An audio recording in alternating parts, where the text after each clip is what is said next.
देखो, आपको जो भगवान प्राप्त हुए हैं, परमात्मा मिले हैं, ये खुशी सदा रहती है कि मुझे प्यार के सागर परमात्मा मिले हैं, जिनको सारी दुनिया ढूंढ रही है, सारी दुनिया तलाश रही है, एक झलक पाने को तड़फ रही है कि वो परमात्मा है कहाँ है खुदा तू बता दे है कहाँ। ऐसा गीत भी गाते हैं, है खुदा तू बता तेरा क्या नाम है, ऐसा है।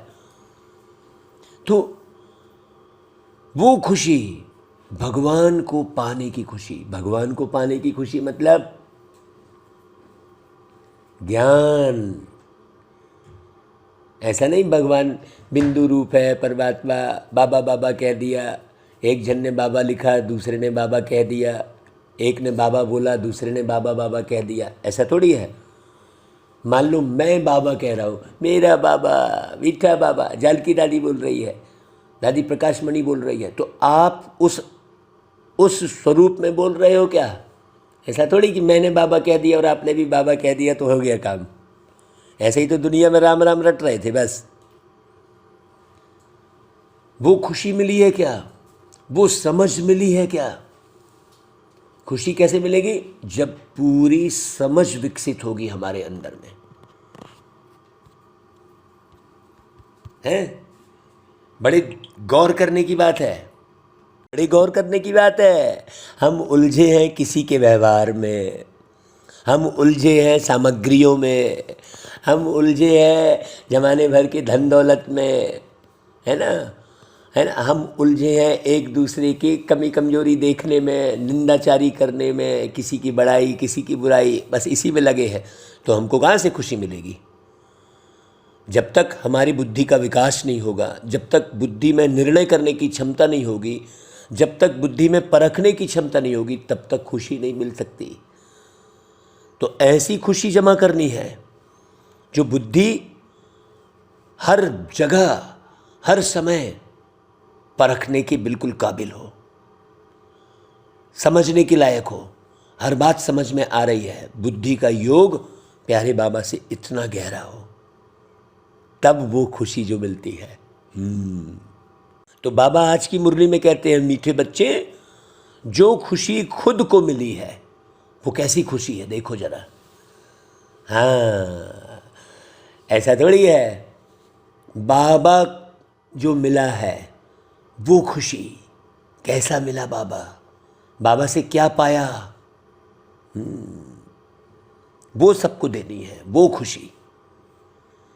हाँ, ऐसा नहीं कि आपको गीत गाने की कला है तो आप जो है आप खुश हो गए, वाह मैं तो बहुत बढ़िया गीत गाता हूँ, मैं बहुत बढ़िया मुरली चलाता हूँ। वो लंबे समय तक चलने वाली नहीं है। क्यों? क्योंकि आपका गला सदा सही रहे कोई ठिकाना थोड़ी है।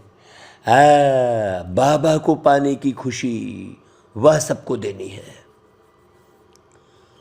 बाबा कहता है तुम्हें सुख शांति बांटने का धंधा करना है। कौन सा सुख? यहाँ आपने सब बाबा की सेवा करके खूब भौतिक साधन इकट्ठा कर लिया तो उस भौतिक साधन से खुश हो गए, वाह जब मेरे पास अभी इतना है तो सतयुग में कितना होगा। ऐसा नहीं भाई, यहाँ तो राम के नाम पर कितने लोग करोड़पति और अरबपति बन जा रहे हैं, कृष्ण के नाम पर। हाँ, क्यों? लोगों को भगवान की तलाश है, मिल तो रहे नहीं है। जिन्होंने भी भगवान के बारे में 2 शब्द बोल दिया उसके ऊपर नेछावर हो गए। तो सुख शांति, शांति धाम की शांति, परम शांति जिसे कहते हैं, वो बांटने का धंधा करना है। शांति माने शांति के लिए कुछ चाहिए नहीं, अशरीरी अवस्था वाली शांति, जिसे बाबा ने पिछली मुरलियों में कहा है, सन्नाटे वाली शांति। उसमें कहा जैसे कोई सन्यासी शरीर छोड़ देता है तो किस प्रकार से शांति छा जाती है। तो तुम्हें सुख शांति बांटने का धंधा करना है। ये जो लाइन बाबा की मीठे बच्चे में जो 2 लाइनें रहती हैं, वास्तव में पूरी मुरली समझने की बात है ये। तो तुम्हें सुख शांति बांटने का धंधा करना है। हाँ, लोग सुख शांति बांटने का धंधा करते हैं, भूखे को अन्न खिला देते हैं, प्यासे को पानी पिला देते हैं, तो वो कितने घंटे का रहता है, कितने समय का सुख बांटा। और बाबा का निर्विकारी प्रेम बांटा आपने, निर्विकारी, निराकारी प्रेम बांटा, निरअहंकारी प्रेम बांटा, वो अविनाशी प्रेम होगा, निस्वार्थ प्रेम, जिसमें किसी भी प्रकार की कोई मान सम्मान पाने की चाहत, कुछ संपत्ति पाने की चाहत, कुछ सुख सुविधा पाने की चाहत समाई ना हो, ऐसा प्रेम देना, ऐसा प्रेम। तुम बच्चों को इस बेहद ड्रामा की हर सीन बहुत ही पसंद है। क्यों? क्योंकि स्वयं क्रिएटर को यह ड्रामा पसंद है। क्यों पसंद है भाई बाबा को? क्योंकि बाबा को पूरी समझ है किसके बाद क्या होना है। आपको भी उतनी समझ होनी चाहिए। आप जैसा करोगे वैसा पाते जाओगे, जैसा करोगे वैसा पाते जाओगे। तो जब क्रिएटर को पसंद है तो बच्चों को भी अवश्य पसंद होगा। यहाँ भी देखो कितनी गहराई है। क्रिएटर को क्यों पसंद है? बड़ी गहरी बात है। क्रिएटर को मालूम है कि ये बच्चा ऐसा करेगा ही। हाँ, कहीं भी तुम किसी चाहत में फंसे हो तो उस चाहत के अनुरूप तुम कार्य करोगे ही। बिल्कुल ये मालूम होना चाहिए कि मैं कहाँ फंसा हूँ, है ना भाई? इसलिए बाबा कह रहा है देखो, तुम किसी बात में भी नाराज नहीं हो सकते। क्यों? क्योंकि तुमने सारे राज को जान लिया है। तुम जानते हो यह दुख सुख का नाटक बहुत सुंदर बना हुआ है। इसमें हार जीत का खेल चलता रहता है। इसे खराब कह नहीं सकते भाई। एकदम सिंपल सी बात है। सूर्य उदय हुआ है तो डूबेगा। अब जब सूर्य डूबने वाला है तो क्या दुखी होते हैं क्या लोग? सोचने की बात है। भगवान सूर्य डूब रहा है, बड़ा दुख हो रहा है, ऐसा होता है क्या? नहीं होता है। क्योंकि मालूम है जब उगा था सूर्य तभी पता था कि ये शाम को डूबेगा। है कि नहीं भाई? ऐसे ही प्यारा बाबा हमें ये बताता है, ये सृष्टि का चक्र बताता है, समझाता है बहुत अच्छे से। तो पूरी खुशी मिल गई है। इसमें खराब नहीं कह सकते भाई। दिन भी अच्छा तो रात भी अच्छी। भाई रात आई तो हमें बढ़िया आराम करने मिलेगा भाई, सबको मालूम है, सोने मिलेगा। तो रात आई तो दुखी थोड़ी होंगे, है? सोचने की बात है। इस ड्रामा में जो भी पार्ट मिला हुआ है उसे खुशी से बजाने वाले बहुत मज़े में रहते हैं। नहीं तो बाकी छींटा कसी करते रहते। अरे इनको ये नहीं करना चाहिए, उनको वो नहीं करना चाहिए, इनको भागवत नहीं सुनानी चाहिए और इनको ऐसा नहीं करना चाहिए। नहीं भाई, जो करा रहा है मेरा बाबा करा रहा है, ड्रामा में हो रहा है, बिल्कुल फिक्स है ये। अपना स्वभाव, अपने संस्कार। सबसे बड़ी पूंजी है स्वयं का निर्माण करना, सबसे बड़ी दौलत है। तो इस बेहद नाटक की नॉलेज का सिमरन करने वाले सदा हर्षित रहते हैं, बुद्धि भरपूर रहती है। जिसकी बुद्धि भरपूर रहेगी, खाली ही नहीं रहेगी, वो कहीं भी अटकेगा फटकेगा लटकेगा नहीं। आज बाबा ने गीत बजवाया, हमारे तीरथ न्यारे हैं। सुन लेना भाई ये गीत। ओम शांति। वास्तव में स्कूल में कोई गीत नहीं गाए जाते हैं, यह पाठशाला है। फिर भी यहाँ गीत क्यों गाए जाते हैं भाई? है सतयुग में तो यह गीत नहीं गाए जाते हैं। अभी हम लोग बैठे हैं संगम पर, इसलिए भक्ति और गीतों आदि को लेकर उसका अर्थ समझाते हैं। मनुष्य तो अर्थ समझते नहीं है ना भाई, इसलिए एक एक बात का अर्थ समझाते हैं बाबा। हम अभी न यहाँ हैं न वहाँ हैं, अभी तो बीच में बैठे हैं, तो इनका थोड़ा आधार लेते हैं। बीच में है ना भाई, तो उधर का भी थोड़ा सा ले लिया और सतयुग का भी ले लिया। ये संगम युग है ना भाई। तो बच्चों को ज्ञान और भक्ति का राज तो समझाया गया है। बाबा कितना मीठा है भाई, सोचो जरा कितना प्यारा है बाबा। इस समय तुम क्या कर रहे हो? इस समय तुम ज्ञान सुन रहे हो। काहे के लिए? भविष्य के लिए। किस भविष्य के लिए? इस शरीर में बैठे हो फिर नेक्स्ट शरीर बढ़िया वाला लोगे भाई, फर्स्ट क्लास A1 शरीर मिलेगा। किसको? मुझ आत्मा को, तुम आत्माओं को मिलेगा भाई। जो वर्तमान वो भविष्य, तो भविष्य के लिए पुरुषार्थ कर। कोई प्रारब्ध बनावे ऐसा कोई मनुष्य नहीं है जो नेक्स्ट जन्म का पुरुषार्थ कर रहा हो। इसी जन्म का निर्माण नहीं कर पा रहा है, यही मूझ रहा है। ये भाई ऐसा तो वो बहन ऐसी, बस उसी चक्कर में पड़ा है, तो वो कहाँ से निर्माण करेगा? इसी जन्म का निर्माण नहीं कर पा रहा है। और बाबा तो हमें जन्म जन्मांतर की कमाई सिखा रहे हैं। दुनिया में है भक्ति, भटक रहे हैं, वह है भक्ति, और यह है ज्ञान। कोई कहते भी हैं ज्ञान, भक्ति और वैराग्य। सन्यासियों का कौन सा वैराग्य है भाई? हद का वैराग्य है। एक घर छोड़ा, आश्रम में जाके फंस गए, वहाँ मैं मेरा पद पोस्ट करने लग गए। तुम्हारा है बेहद का वैराग्य, अच्छे से समझना है। सन्यासी वो कमंडल में तो अटका है ना। घर से निकला, किसी आश्रम में समर्पित हो गया, तो वो हद का वैराग्य हो गया। वो लोग घर बार से वैराग्य दिलाते हैं, दुनिया से नहीं। और बाबा पूरी पुरानी पतित कलयुगी दुनिया से वैराग्य दिला देते हैं। वह यह जानते ही नहीं कि तमो प्रधान जड़जड़ी भूत सृष्टि है, इनका विनाश होना ही है। क्योंकि ऐसा कर दिया है ना भाई, प्रकृति को पूरा खराब कर दिया है, व्यवहार को पूरा खराब कर दिया है, भावनाएं पूरी मर चुकी हैं, मानवता पूरी खत्म हो चुकी है। तो भाई बची कहाँ है? अभी सृष्टि तो बची नहीं है। लोग जिंदा तो दिखाई ही नहीं देते हैं, सब तो मरे हुए दिखाई देते हैं, सब शव के भान में है। ये शरीर एक दिन शव बनेगा ना, जिसे इंग्लिश में डेड बॉडी कह रहे हैं, सब उसके भान में है। तो मरे से है ना भाई, मरे पड़े हैं ना सब। तो जलजड़ी भूत सृष्टि है कि नहीं? दिख रही है ना, तो विनाश तो होगा ही है ना। कहाँ तक चलेंगे? क्यों? अब लोगों ने कल्प की आयु बड़ी लंबी बना दी। अब बाप बैठ समझाते हैं, बुद्धि भी कहती है यह भाई, यह बात तो बिल्कुल ही ठीक है यार, है मुख्य बात है किसकी? पवित्रता की, जिसके लिए वह घर बार छोड़ते हैं। और तुम सारी पुरानी दुनिया को बुद्धि से भूल जाते हो, पवित्र बनते हो, एकदम प्योर। पवित्र दुनिया में जाने के लिए तुम्हारी यात्रा काहे की है? बुद्धि की यात्रा है, समझ की यात्रा है। कितनी गहरी समझ विकसित की आपने। यात्रा मतलब ऐसा नहीं कि कोई कल्पना कर रहे हैं आप कि मैं यहाँ जा रहा हूँ, वहाँ जा रहा हूँ, ये प्रकाश फैल रहा है, वो प्रकाश फैल रहा है। नहीं भाई, आप बिल्कुल समझदार हैं तो आप हल्के हैं।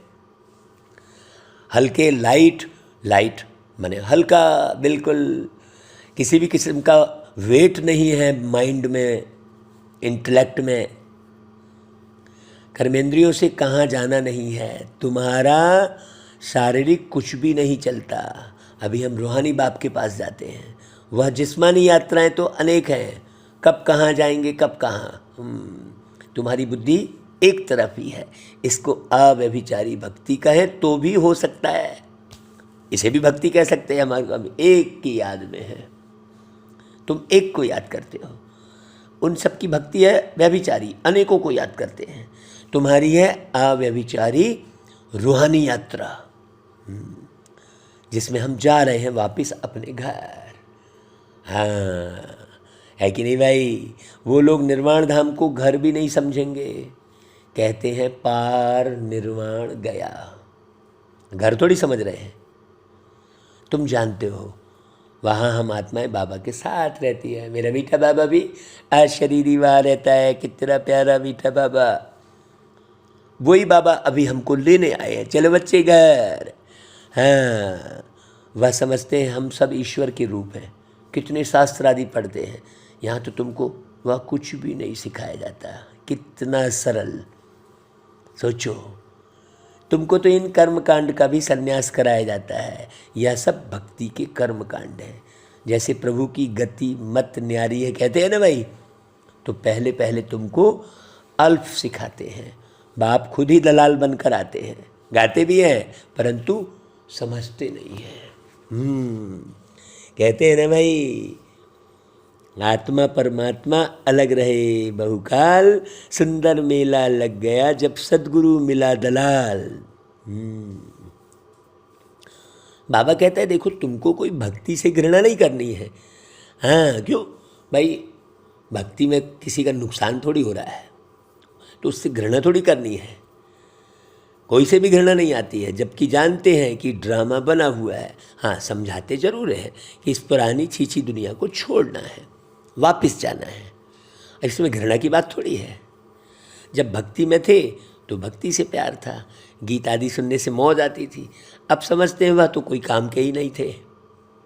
सुनने में कोई हर्जा नहीं है, परंतु जानते हैं यह भी भक्ति की एक्ट है, तो काहे हम समय खराब करें गीत गोविंद में, है कि नहीं भाई। अभी बुद्धि का योग ज्ञान से जुट गया हमारा।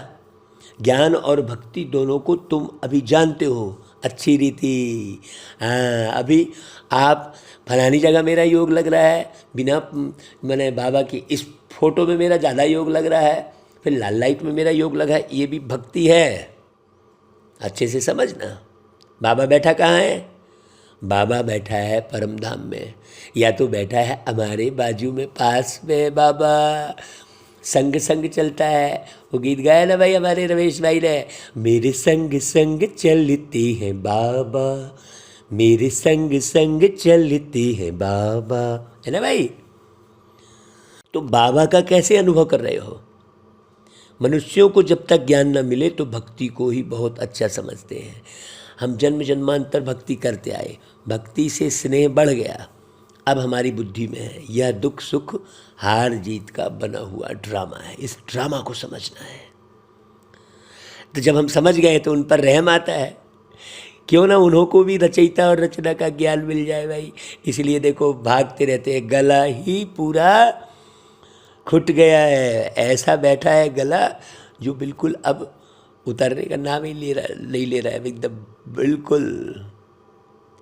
तो ऐसा होना लगा रहता है कि भाई सबको मिल जाए रचयिता और रचना का ज्ञान और सब सुखी हो जाए। जैसे मैं खुश नसीब बन गया हूँ, सुखी हो गया हूँ, वैसा सब सुखी हो जाए तो बाबा का वर्षा पा सके।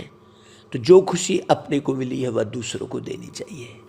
हाँ, सिंध वृत्ति माने विदेश में बिजनेस करने जाने वाले को सिंध वृत्ति कहते हैं। जब देखते हैं फलानी जगह धंधा अच्छा चलता है तो अपने मित्र संबंधियों को भी राय देते हैं कि फलानी जगह चलो, वहाँ कमाई बहुत अच्छी होगी। यहाँ भी ऐसा समझने की ज़रूरत है कि भाई देखो वहाँ चलो भाई। हाँ, ऐसे कई जगह मंदिरों में ऐसा मन जाता है कहीं जहाँ भक्ति कर रहे होते हैं। हाँ, ऐसे गीत गा रहे होते हैं, हे प्रभु दर्शन दे दो अखियाँ प्यासी, ऐसा कई सारे ऐसे गीत गा रहे होते, तो वहाँ लगता है कि जाएं भाई, इनको बताएं। कई बार ऐसा लगता है ये तो हम ही को पुकार रहे हैं भाई राम राम कह रहे हैं, कृष्ण कृष्ण कह रहे हैं, तो हमको लगता है ये हमको पुकार रहे हैं, चलो जाओ भाई इनको दर्शन दो अच्छे से बढ़िया। तो वैसा स्वरूप बना रहे तब ना, वो तब तो लोगों को महसूस हो यहाँ भाई हमको भगवान मिल गए। आपको देखकर ही लोगों को महसूस होगा। तो बाबा कहते हैं कि तुम जानते हो कि इस रावण राज्य में दुख ही दुख है, सबको अपार दुख है। तो हमको कितनी सेवा करनी चाहिए। पूरा मार्केट पूरा बड़ा है, दुख का बाजार बहुत बड़ा है। सुखी करने का धंधा जो है सबसे बढ़िया है, लोगों को सुखी करने का धंधा सबसे बढ़िया है, बहुत चलेगा ये धंधा, लोगों को सुखी करने का धंधा। देखो बाबा की कमाल, कैसा बाबा बोलता है भाई, दुनिया में कोई ऐसी वाणी नहीं चला सकता, है ना भाई। मनुष्यों को यह मालूम ही नहीं है कि ज्ञान क्या चीज़ है, बहुतों को नहीं मालूम है। ज्ञान में आने के बाद भी समझ में नहीं आता कि ज्ञान क्या चीज़ है। साधु संत भी नहीं जानते कि इस ज्ञान से स्वराज्य मिलता है, मतलब स्वयं पर राज्य करने की ताकत आती है। अभी स्वयं पर राज्य कर ही नहीं रहे, मन दुखी हो गया तो तुमने कहाँ राज्य किया बताओ। थोड़ी थोड़ी सी बात में मन दुखी हो गया, करने लग गए। नहीं, हम समझ के चलेंगे तो तुमने कहाँ राज्य किया। बुद्धि काम नहीं कर रही है, क्या करूँ क्या नहीं करूँ, तो राज्य कहाँ किया। पुराने संस्कारों में फंसे पड़े हैं, मेरे को तो ये अच्छा लगता है, वो अच्छा लगता है, तो स्वराज्य कहाँ मिला? तो बहुत है, तो वो ज्ञान नहीं कहलाया। बाबा ने क्या बोला देखो, ज्ञान से स्वराज्य मिलता है, स्वयं पर शासन करने की शक्ति मिलती है। वही कहा ना कि सबसे बड़ा धन क्या है? स्वयं का निर्माण करना। दुनिया में लोग भवन के निर्माण को धनवान कहेंगे। मोटर गाड़ी ले ली, अरे भवन तुमने निर्माण किया, भूकंप आया गया। मोटर गाड़ी खरीदी, एक जरा सा ठोकर लगी, नमस्ते पूरा है, खत्म हो गाड़ी। लेकिन स्वयं का तुमने ज्ञान से निर्माण कर लिया तो वो तो अविनाशी हो गया ना भाई। तो सबसे बड़ा धन क्या है? स्वयं का पूरी तरह से निर्माण करना। तो पूछते हैं इस ज्ञान से क्या प्राप्ति होती है, तो समझाओ अच्छे से लोगों को। तो लिखा जाता है शांति और सुख दोनों मिलते हैं, सो भी अविनाशी, जिसका कभी विनाश नहीं होता। देखो अंतिम जन्म में भी बाबा ने क्या से क्या बना दिया। सोचो जब अंतिम जन्म में इतना सुख, इतनी खुशी, तो सोचो सतयुग में कितना होगा भाई। तो किसको सुख शांति का धंधा हाथ आ जाता है तो फिर उसमें ही लख पड़ते हैं।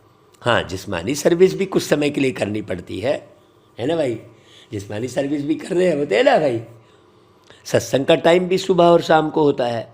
माताओं को घर का बंधन रहता है तो उन्हों के लिए फिर दिन का टाइम रखा जाता है, दोपहर 3 बजे से भाई है।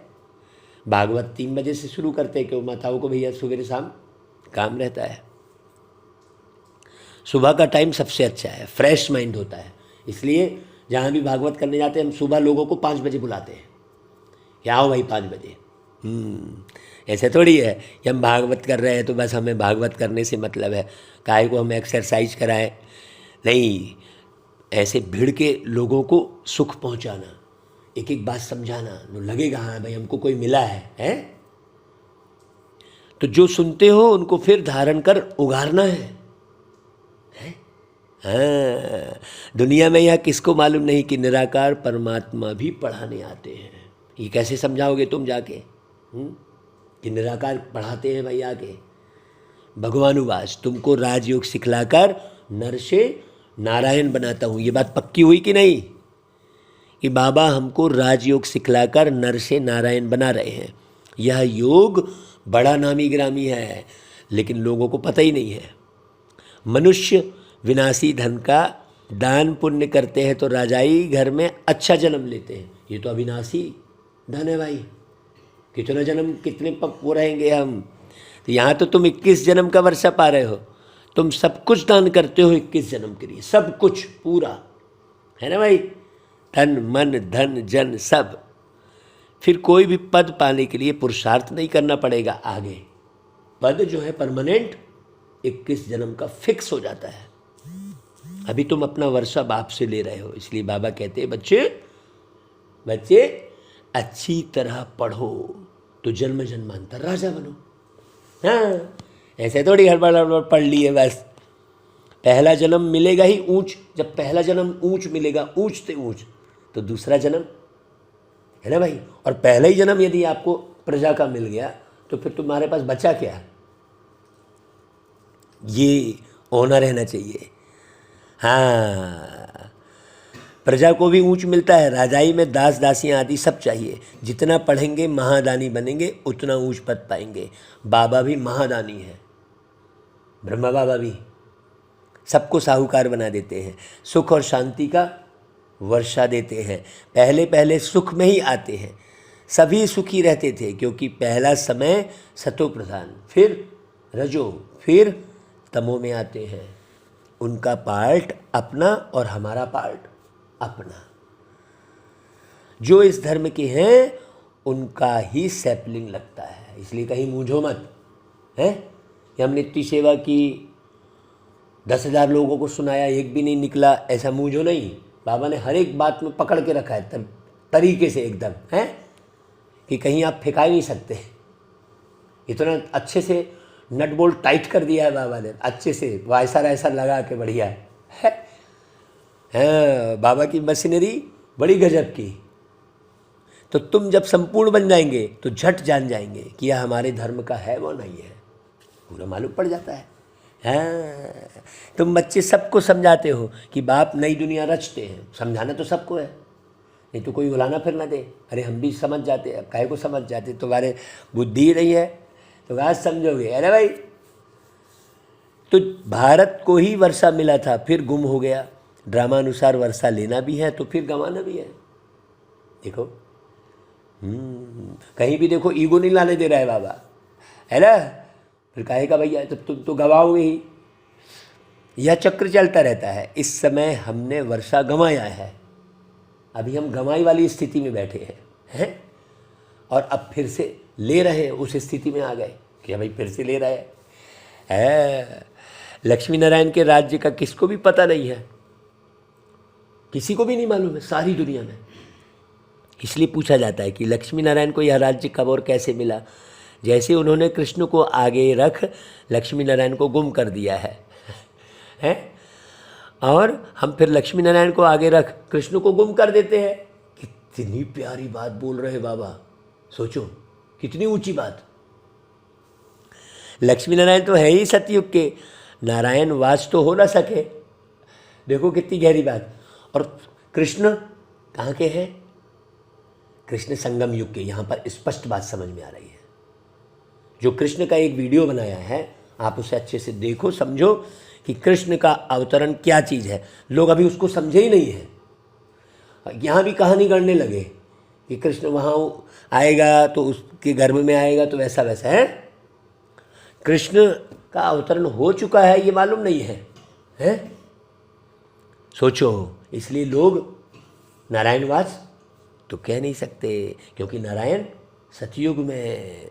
बाप कहते हैं मैं आता ही हूँ संगम पर।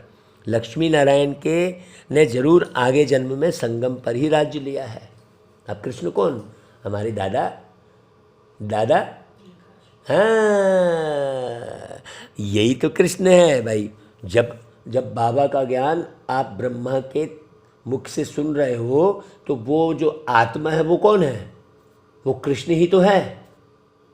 और उसके बाद जो और उनके जैसा पुरुषार्थ करे, जो ब्रह्मा बाप समान बने, वो कृष्ण। एज इट इज यहीं जो बने, यहीं, ऐसा नहीं। बहुत गहरी बात है। जिसके अंदर जरा भी तृष्णा नहीं, वही कृष्णा। तो लक्ष्मी नारायण ही 84 जन्म पाते हैं और अब अंतिम जन्म में है। लक्ष्मी नारायण को भी राज्य देने वाला जरूर कोई तो होगा ना। तो भगवान ने ही दिया। अब भगवान तो राज्य करते नहीं, तो उनको राज्य देने वाली कोई बात ही नहीं है। परमात्मा शिव बाबा तो कहीं कोई राज्य करते नहीं। बाबा कहते मैं तो बच्चे तुम्हारा सर्वेंट हूँ। ऐसा बाबा, ओह बाबा, सच में ऐसा बाबा कहीं नहीं मिलेगा। मीठे बाबा, प्यारे बाबा। ऐसा लगता है बाबा आपको, देखो जानकी दादी कहती है बाबा तू इतना मीठा, मुझे लगता है मैं तुमको खा जाऊँ, ऐसा बोलती है दादी। सोचो, है ना। वही है उसको भक्ति मार्ग में दिखा दिया है। हनुमान जी सूर्य को निगल गए। अभी कौन सा सूर्य है भाई? ये सूर्य तो आग का गोला है, इसको कौन निगलेगा? सोचने की बात है। इस समय तुम बिल्कुल ही बेघर हो, फिर प्रिंस बन जाते हो। प्रिंस का तो जरूर राजा महाराजा के पास जन्म होगा ना भाई, हैं? अभी तक कोई भी अच्छे अच्छे राजाएं हैं जिनका प्रजा पर बहुत प्यार रहता है। अभी तुम जानते हो हम राजयोग सीख रहे हैं, जिससे हम राज्य भाग्य पाते हैं। जो इतनी खुशी में रहेगा वो सबसे प्यार करेगा। सबसे प्यार करो और सबका करो सम्मान। सबसे प्यार करो और सबका करो सम्मान। इस दुनिया में कोई नहीं है एक भी अनजान। सबसे प्यार करो और सबका करो सम्मान, है ना भाई। तो जिनका प्रजा पर बहुत प्यार रहेगा, वो राजा बनेगा भाई। अभी तुम जानते हो हम राजयोग सीख रहे हैं, जिससे हम राज्य भाग्य पाते हैं। हमको यह निश्चय है, क्योंकि यह अनादि ड्रामा है, हार जीत का खेल है। जो होता है वह सब ठीक। इसलिए हमने कहा सब अच्छा, सब अच्छे। इन भावनाओं को बढ़ाइए। हमारे बेटे ने उस बात को एकदम गहरे से पकड़ लिया। हाँ कि भाई सब अच्छा है, सब अच्छे हैं, उसको गहरे से पकड़ के देखो कितना आगे बढ़ गया हो, देखो। हाँ, तो क्या क्रिएटर को ड्रामा पसंद नहीं होगा भाई? जरूर पसंद होगा। तो क्रिएटर के बच्चों को भी पसंद होगा। हम घृणा कोई से कर नहीं सकते, है ना भाई?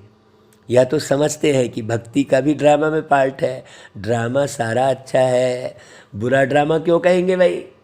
ड्रामा का राज बुद्धि में है, तो तुमको समझाते हैं। अभी भक्ति का पार्ट पूरा होता है, अब पुरुषार्थ कर बाप से वर्षा लेना है। ये ड्रामा है, ये ड्रामा है, बाप से वर्षा लेना है। इस ड्रामा को समझो।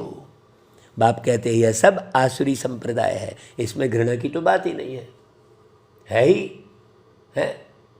अब भाई शहर में कितना बड़ा नाला बह रहा होता है, काला काला बदबूदार, क्या करोगे आप? साफ करते बैठे रहोगे क्या पूरे इतने बड़े नाले को? चुपचाप नाक से कोड़ के निकल जाओगे, कोई घृणा थोड़ी करोगे। सोचने की बात, अपने को बचाओगे, चले पड़ोगे। तो जो तुमको समझाते हैं बाबा, ईश्वरी संप्रदाय और आसुरी संप्रदाय का तो खेल है ना भाई। वह कोई अपने को दुखी समझते थोड़ी है। अब तुम जब किसी बदबूदार स्थान में जाओगे तो तुम नाक सिकोड़ोगे, और वहाँ रहने वाले वही काम कर रहे हैं, है कि नहीं भाई? है समझने की बात, इसमें घृणा की तो बात ही नहीं है। हाँ, भक्ति करते रहते हैं और समझते हैं एक दिन भगवान आकर भक्ति का फल देगा। वो दुखी थोड़ी है कोई, घर बैठे कोई ना कोई रूप में भगवान आकर मिलेगा, ऐसा सोचते हैं। और सन्यासी लोग समझते हैं हम आपे ही चले जाएंगे निर्वाण धाम, ऐसा समझते हैं। ये राज को कहाँ जानते हैं? अपने पुरुषार्थ से तत्व के साथ योग लगाते हैं और समझते हैं हम लीन हो जाएंगे। दुनिया में अनेक मत हैं, बाबा आकर एक मत बनाते हैं सबको। ड्रामा पूरा स्पष्ट समझाते हैं बाबा, हैं? उस चक्री में सब घूम रहे हैं, समझाते हैं यह ड्रामा अनादि बना हुआ है, बहुत ही सुंदर नाटक बना हुआ है। ड्रामा में दुख सुख का पार्ट नूंदा हुआ है, जिसे देख बहुत खुशी होती है। यह बेहद का खेल बड़ा फाइन बना हुआ है, सो तो सबको पसंद ही आना चाहिए भाई। दिन भी अच्छा तो रात भी अच्छी। खेल है ना भाई, है भाई? खेल में खेलते हैं तो खलनायक भी आता है, उसका भी आनंद लेते हैं, हीरो भी आता है, उसका भी आनंद लेते हैं, है ना भाई? बीच के भी रहते हैं चरित्र रोल करने वाले, उसका भी आनंद लेते हैं। तो हर बात में आनंद ही आनंद है। पूंजी आई है ध्यान की अपने हाथ में, है ना भाई? तो बाबा कहता है यह खेल बड़ा फाइन है। खेल है ना, जानते हैं अब रात पूरी होनी है, हमको दिन में जाकर ऊंच पद पाना है। नाराज क्या होंगे भाई? ड्रामा में जो पार्ट मिला है वह तो बजाना ही है। बहुत अच्छा ड्रामा है, इसको खराब कह नहीं सकते। यह खेल कब बंद होता ही नहीं है। लो भाई, अनवरत यह खेल चालू रहता है। सतयुग, त्रेता, द्वापर, कलयुग, फिर सतयुग, त्रेता, द्वापर, कलयुग, दिन रात, है ना भाई? ये चालू है, ये अनवरत। कितनी खुशी, अब हमको पूरा ड्रामा समझ में आ गया। पूरा ड्रामा समझ में आ गया तो हम कितना अच्छा पार्ट बजाएंगे। एक एक का पार्ट समझ में आ गया तो बिल्कुल हीरो पार्टधारी बन गए। कितनी खुशी की बात है भाई। यह खेल कभी बंद नहीं होता, बहुत फर्स्ट क्लास खेल है। इनको जानने से बुद्धि भरपूर हो गई है।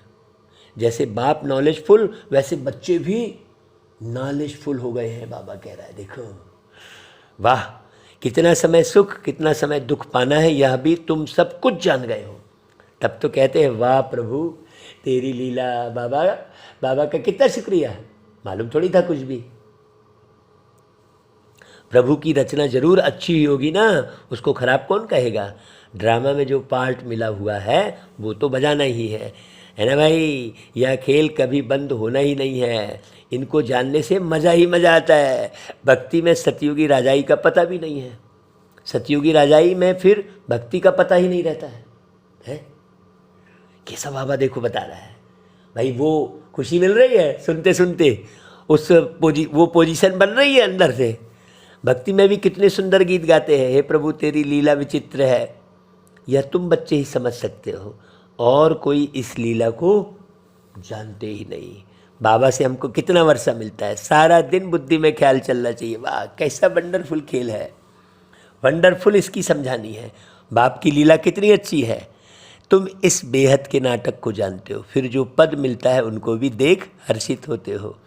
मनुष्य नाटक देख खुश होते हैं ना, वह वैरायटी नाटक होते हैं, और यह एक ही नाटक है। ये रियलिटी है इसमें पूरी की पूरी। इस नाटक को जानने से हम विश्व के मालिक बन जाते हैं। कितनी वंडरफुल बात है भाई। बाप द्वारा तुमने ही जाना है, इन बातों में रमण करना पड़ता है। गृहस्थ व्यवहार में रहते 2-3 घंटा निकाल वह नाटक देखकर आते हैं कि नहीं भाई, निकालते हैं ना समय 2-3 घंटे का। वह भी किससे पूछा जाता है क्या, बुद्धि में बैठ जाता है वो। वैसे यह भी बेहद का नाटक है, ये क्यों भूलना चाहिए भाई। इस चक्र की स्मृति तो बिल्कुल ही सहज है, इसको और कोई नहीं जानते।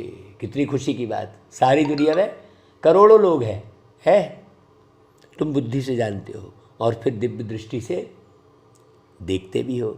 आगे चल और भी बहुत सीनरियाँ देखेंगे। अच्छा भाई, बाबा फिर याद प्यार देते हैं, गुड मॉर्निंग करते हैं, नमस्ते करते हैं। हम भी बाबा को सारा दिन याद करें भाई, बाबा को गुड मॉर्निंग, बाबा को नमस्ते। अच्छा भाई, सार बाप समान महादानी बनना है, सबको सुख शांति का वर्षा देना है, ज्ञान को धारण कर फिर उगारना है। क्या समझा हमने, क्या समझा। हम गए थे वहाँ लंदन, तो एक भाई बिल्कुल नाश्ते में भोजन में वो बैठा रहता था। फिर हम पूछते थे तो वो कहता था समझा, क्या समझा। वो इतनी हिंदी जानता था बड़े नशे से कहता था वो भाई। तो समझा भाई, क्या समझा, ऐसा बोलता था वो भाई। तो बाबा कहता है धारण कर फिर उगारना है, बेहद नाटक को देख सदा हर्षित रहना है।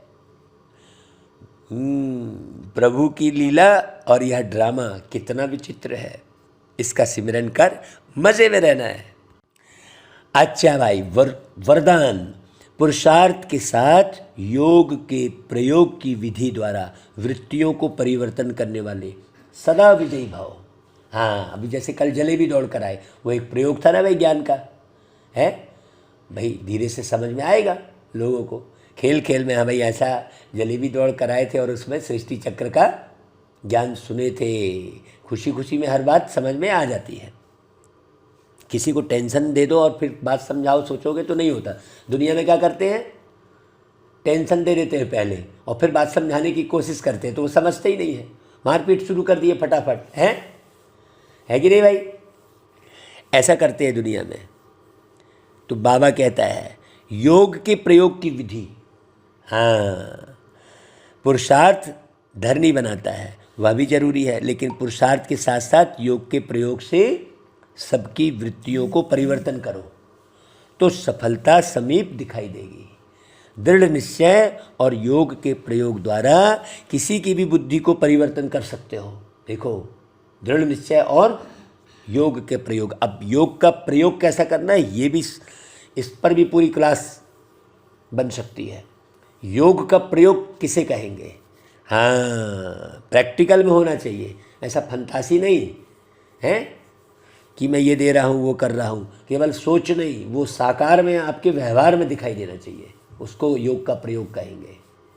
आपकी दृष्टि में दिखाई देना चाहिए, आपकी वृत्ति में दिखाई देना चाहिए।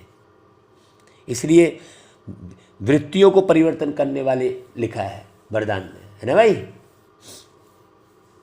तो दृढ़ निश्चय और योग के प्रयोग द्वारा किसी की भी बुद्धि को परिवर्तन कर सकते हो। सेवाओं में जब भी कोई हलचल हुई है तो उसमें विजय योग के प्रयोग से ही मिली है। इसलिए पुरुषार्थ से धरनी बनाओ, लेकिन बीज को प्रत्यक्ष करने के लिए योग का प्रयोग करो। योग का प्रयोग ऐसा नहीं, व्यवहार में हमारे दिखाई देना चाहिए, है ना। आध्यात्मिक वही जो व्यवहारिक है, तब विजयी भाव का वरदान प्राप्त होगा। अच्छा भाई, स्लोगन, सेवा द्वारा पुण्य की पूंजी जमा करने वाले ही पुण्यात्मा है। अच्छा भाई, ओम शांति।